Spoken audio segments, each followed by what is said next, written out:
দোকান এটি একটি সম্পদ, চাকরি এটি একটি সম্পদ, ব্যবসায়িক প্রতিষ্ঠান এটি একটি সম্পদ। ঠিক তদ্রূপ আপনার সন্তানও একটি মহামূল্যবান সম্পদ। আমি যদি আপনাদেরকে প্রশ্ন করি, দোকান নামক সম্পদকে যেভাবে আপনি মূল্যায়ন করেন, আপনি কি আপনার সন্তানকে সেভাবে মূল্যায়ন করেন?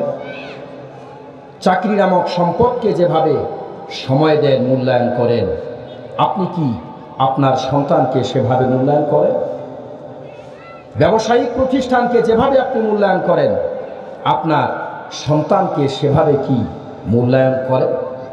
এ প্রশ্ন যদি আপনাদের মাঝে আমি ছুড়ে দেই, চতুর্দিক থেকে একটাই আওয়াজ ভেসে আসবে, আর তা হচ্ছে না আর না। আপনাদের জবাব যদি এমনই হয়, তাহলে আমি বলবো আপনারা চরম ভুলের মধ্যে আছেন। তার কারণ হচ্ছে, একজন মানুষের সারা জীবনের অর্জিত অস্থাবর এবং স্থাবর সম্পত্তির মধ্যে সবচাইতে দামি সম্পত্তি হচ্ছে তার সন্তান। কেবলমাত্র সন্তানই পিতামাতার স্মৃতিকে যুগ যুগ ধরে বাঁচিয়ে রাখতে পারে। পিতামাতার অপূর্ণ স্বপ্নকে বাস্তবে রূপদান দিতে পারে কেবলমাত্রই সন্তান। আর এমন সন্তানের প্রতি আপনার এই অবহেলাকে আমি ঘৃণা ভরে প্রত্যাখ্যান করি। সুদানের অধিবাসী হযরত দাউদ নবীর আগমনের পূর্বে, যার আবির্ভাব এই ধরাধামে হয়েছিল, তিনি তার সন্তানকে ভৌগোলিক জ্ঞান দান করলেন না, সামাজিক জ্ঞান দান করলেন না, বরং এই ভূগোলকে যিনি সৃষ্টি করেছেন, এই সমাজকে যিনি সৃষ্টি করেছেন, সেই সৃষ্টিকর্তার সঙ্গে তার সন্তানের পরিচয় করে দিয়ে সেই লোকমান হাকিম আজও কোরআনের পৃষ্ঠায় জীবিত রয়েছেন। সন্তানের প্রতি পিতার এই নসিহত কি আল্লাহ রাব্বুল আলামিন কোরআনুল কারীমের মধ্যে উল্লেখ করে দিয়ে কিয়ামত পর্যন্ত এই পৃথিবীতে যত পিতারা আসবেন, সকল পিতাদের জন্য তা সবক বানিয়ে দিলেন। হযরতে লোকমান হাকিম তার সন্তানকে সৃষ্টিকর্তার সঙ্গে কিভাবে পরিচয় করে দিলেন। হযরতে লোকমান হাকিম বলছেন, ইয়া বুনাইয়া লা তুশরিকি বিল্লাহ ইন্নাশ শিরকা লাযুলমুন আযীম। ওহে আমার বৎস, আল্লাহর সঙ্গে কাউকে শিরিক স্থাপন করো না, কারণ আল্লাহর সঙ্গে শিরিক স্থাপন করা মস্ত বড় গুনাহ। আমরা আমাদের সন্তানদেরকে কালিমার শিক্ষা না দিয়ে সবেমাত্র তার মুখে বলি ফুটেছে, আমরা তাকে শিক্ষা দেই, বাবা বলো, নোস মানে না, আই মানে চোখ, হেড মানে মাথা, বেলি মানে পেট, এভাবে হাবিজাবি শিক্ষা দিয়ে তার মূল্যবান সময়গুলিকে আমরা নস্যাৎ করে ফেলি। সন্তান কোথায় গেল, কার সঙ্গে মিশল, এদিকে আমাদের কোনো খবর নাই। আগেকার জামানায় সন্তানদেরকে ধাক্কা দিয়েও স্কুলে পাঠানো যায় না, হয়েছে না এরকম? কোচিংয়ে পাঠানো যায় নাই, প্রাইভেটে পাঠানো যায় নাই। কিন্তু বর্তমান সময়ে খুব ভরে উঠে, সাজুগুজু করে, মেকআপ করে, তারপরে স্কুলে যায়, কোচিংয়ে যায়। এটি কি আসলে লেখাপড়ার প্রতি আসক্তি নাকি অন্য কারো প্রতি আসক্তি? এটি খতিয়ে দেখার দায়িত্ব আপনি পিতার। আমরা বাজারে গেলে তরমুজের একটা অংশ কেটে বাহিরে বের করে রেখে দেওয়া হয় এবং বোঝানো হয়, তরমুজের বাহিরের যে অংশ দেখতে পাচ্ছেন, ভিতরে একই কালার। আপনার মেয়ে, আপনার বোন বাহিরে বের হলে আঁটো পোশাক পরিধান করে বের হয়, পেট দেখা যায়, পিঠ দেখা যায়, পা দেখা যায়। আসলে এতে করে সে কি বুঝাতে চাচ্ছে, এটি খতিয়ে দেখার দায়িত্ব আপনি পিতা। আপনার মেয়ে মোবাইল ফোন ব্যবহার করে, একা একা শুতে যায়, মোবাইল সাইলেন্ট করে রাখে, মোবাইলে হাত দিলে রাগ করে, সকালবেলা দেরি করে ঘুম থেকে উঠে, বুঝতে হবে আপনার মেয়ে কেল্লা ফাতা করে ফেলেছে। আপনারা কষ্ট করে ওই মেয়ের জামাই খোঁজার কি দরকার নাই। আমি আমার যুবক ভাইদেরকে বলবো, দরজাওয়ানি তওবা করদান সেবায়ে পায়ে গম্বুরি গরকে জালেম আশকে শাওয়াত মিশাওয়াদ পায়ে গম্বুরি। দরজাওয়ানি তওবা করদান সেবায়ে পায়ে গম্বুরি। কোন এক কবি বলেছেন, যৌবনকালে তওবা করা। তুমি তোমার যৌবনকালের কুপ্রবৃত্তিকে পদদলিত করে দাও, কারণ এটা হতেছে পয়গম্বরদের সিফত। আর বৃদ্ধকালে হিংস্র বাঘত সাধু বনে যায়। এজন্য তওবা হচ্ছে সব থেকে শক্তিশালী সময় যৌবনকাল।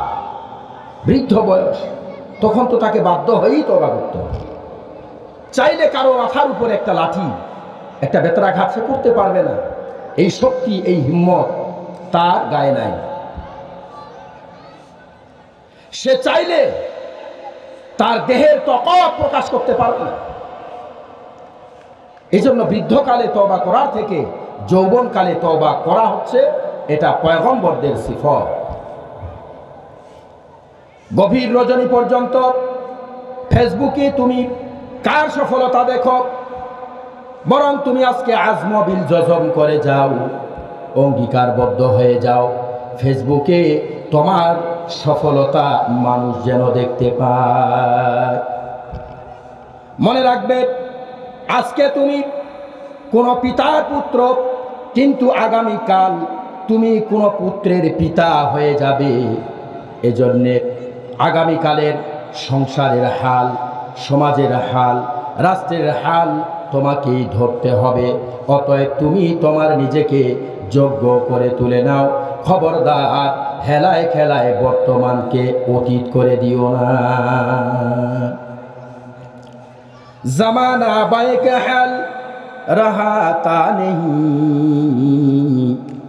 গুজাশতা জামানা ফিরাতা নেহি। मिटा दो अपना हस्ती को अगर कुछ मर्तबा चाहो, के दाना खाकू में मिलकर गुलो गुलजार होता है। তুমি তোমার অলসতামিকে দূর করে দাও যদি জীবনে তুমি ইজ্জতওয়ালা হতে পারো। যদি তুমি সম্মান পেতে চাও, ইজ্জত পেতে চাও, তোমার অলসতামিকে দূর করে দাও। কারণ অলসতামি হচ্ছে মানুষের সফলতার অন্তরায়, প্রতিবন্ধক। এই অলসতামিকে দূর করে দাও যদি সমাজে একটা অবস্থান গড়তে চাও।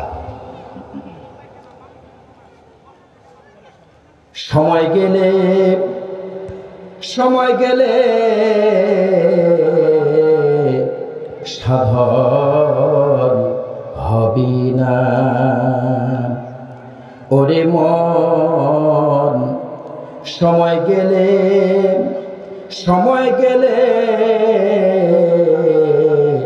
সাধন হবি না। সময়ের মূল্য। এই যৌবনকাল চলে গেলে শত চেষ্টার পরেও, সমগ্র দুনিয়া দিয়ে দিলেও এই যৌবনকাল আর ফেরত আসবে না।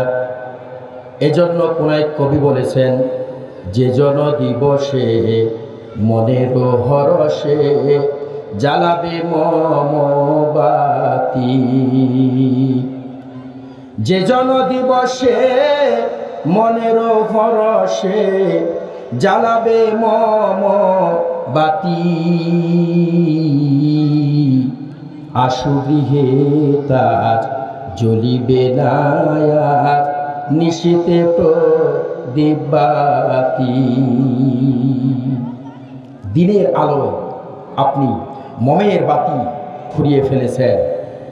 যখন রজনীর অমাবস্যা নেমে যাবে, এই অন্ধকার দূর করার জন্য আপনার কাছে আর কোনো আলো থাকবে না। পিতা আর মাতা আমাদের সর্বপ্রথম শিক্ষক, আমাদের সর্বপ্রথম প্রতিষ্ঠানের নাম হচ্ছে আমাদের পরিবার।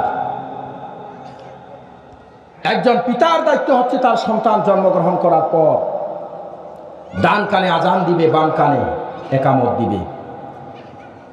আজান আর একামত দেওয়ার উদ্দেশ্য হচ্ছে দুটি। বলেন কয়টি? আজান আর একামত দেওয়ার উদ্দেশ্য হচ্ছে দুটি। এক নম্বর, পৃথিবীর নিকৃষ্ট দূষিত আওয়াজ তার কর্ণকুহরে পৌঁছাবার পূর্বেই যেন আল্লাহ তাআলার একাত্মবাদের আওয়াজ তার কর্ণকুহরে পৌঁছে যায়। দুই নম্বর, আজান আর একামত দেওয়ার উদ্দেশ্য হচ্ছে সন্তানকে প্রস্তুত করা। ওহে বৎস, তোমার আজান একামত হয়ে গেছে, একটু পরেই তোমার লাশের জানাজার নামাজ পড়ানো হবে, অতএব তুমি প্রস্তুত হয়ে যাও। মুসলমানরা তো তাদের সন্তানদেরকে জন্মের পরেই মৃত্যুর শিক্ষা দিয়ে থাকেন। সুতরাং তোমরা কারা যারা আমাদেরকে মৃত্যুর ভয় দেখাও? मौत को मत दूर समझो, मौत है हर दम करीब, कौन होगा यार तेरा गोर जाने के लिए। युहिब्बुल इंसानुल हयाता ওয়াল মাউতু খায়রুল লিনাফসি। আল্লাহর হাবিব বলেছেন, মানুষ হায়াতে জিন্দেগানিকে মহব্বত করে, অথচ মৃত্যুই তার জন্য উত্তম। কোন এক শাগরিদ তার ওস্তাদকে জিজ্ঞেস করলেন, হুজুর, মৃত্যুই যদি উত্তম হবে তাহলে মানুষ হায়াতে জিন্দেগানিকে এতটা মহব্বত করে কেন? আর মৃত্যু যদি উত্তম হবে, মৃত্যুর কথা শুনলে মানুষ কেন ভয় পায়? ওস্তাদ বলছেন, মানুষ মৃত্যুর কথা শুনলে এজন্যই ভয় পায় যে মানুষ এই দুনিয়াকে আবাদ করেছে আর আখিরাতকে বরবাদ করে দিয়েছে। এখানে মানুষ, তারপরে তার মৃত্যু, তারপরে তার কি আশা। মানুষ তথা হায়াত, মৃত্যু, তারপরে আশা। মানুষের হায়াত ফুরিয়ে যাবে, মৃত্যু উপস্থিত হয়ে যাবে, কিন্তু তার আশা ফুরাবে না। আল্লাহর নবী এটিকে দৃষ্টান্ত দিয়ে এভাবে বুঝিয়েছেন, লাউ কানা লিইবনি আদম ওয়াদিয়ানি মিন যাহাবিন লা আহাব্বা আন ইয়াকুনা লাহু সালিস। মানুষকে যদি একটা স্বর্ণ ভরা মাঠ দেওয়া যায়, সে দ্বিতীয় আরেকটি স্বর্ণ ভরা মাঠ চেয়ে বসবে। দ্বিতীয় আরেকটি স্বর্ণ ভরা মাঠ যদি তাকে দেওয়া যায়, সে তৃতীয় আরেকটি স্বর্ণ ভরা মাঠ চেয়ে বসবে। আল্লাহ নবী বলেছেন, লা ইয়ামলাউ ফাহু ইল্লা তুরাব। মানুষের মুখ একমাত্র কবরের মাটি ছাড়া আর কিছুতে ভরবে না। সন্তানকে কখনো একথা বলতে নেই, তোর দ্বারা হবে না, তুই পারবি না, সফলতা তোর দ্বারা সম্ভব নয়। সন্তানকে একথা কখনোই বলা যায় না, বরঞ্চ সন্তানকে উৎসাহ প্রদান করতে হবে, উৎফুল্ল প্রদান করতে হবে। হ্যাঁ, তুই পারবি, তোর দ্বারা, এটা তোর দ্বারা সম্ভব। আমরা তো আমাদের সন্তানদেরকে জাগতিক শিক্ষা দেই, উখরাবী শিক্ষা আমরা তাদেরকে দেই না। অথচ পয়গম্বর আলাইহিমুস সালাম তারা তাদের সন্তানদেরকে সর্বপ্রথম উখরাবী শিক্ষাটাই দিয়েছিলেন। হযরত ইয়াকুব আলাইহিস সালাতু ওয়াস সালাম তার সন্তানদেরকে মৃত্যুর পূর্বক্ষণে ডেকে বলছেন, মা তা'বুদুনা মিন বা'দি। ওহে আমার বৎসরা, আমার মৃত্যুর পর তোমরা কার ইবাদত করবে?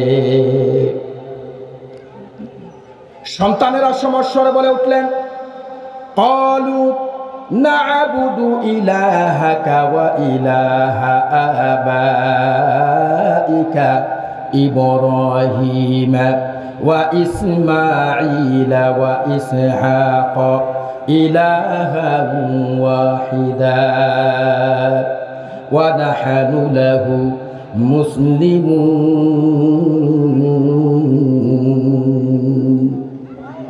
ওহে আমাদের পিতা, আপনার মৃত্যুর পর আপনি যেই খোদার ইবাদত করেছেন, আপনার পিতা যেই খোদার ইবাদত করেছেন, হযরতে ইব্রাহিম, ইসমাঈল এবং হযরতে ইসহাক আলাইহিমুস সালাতু ওয়াস সালাম যেই একক খোদার ইবাদত করেছেন, আমরাও তার ইবাদত করব এবং তারই কাছে আমরা আত্মসমর্পণকারী। এজন্য আসুন আমরা পয়গম্বর আলাইহিস সালাতু ওয়াস সালামের এই সুন্নতকে আমরা আমাদের সন্তানদের উপরে আমল করি। আল্লাহ তাবারক ওয়া তাআলা আমাদের সকলকে, আমাদের সন্তানকে উখরাবি শিক্ষায় শিক্ষিত হওয়ার তৌফিক এনায়েত ফরমান। সকলে বলি আমিন। ওয়া আখিরু দাওয়ানা আলহামদুলিল্লাহি রাব্বিল আলামিন। আসসালামু আলাইকুম ওয়া রাহমাতুল্লাহ।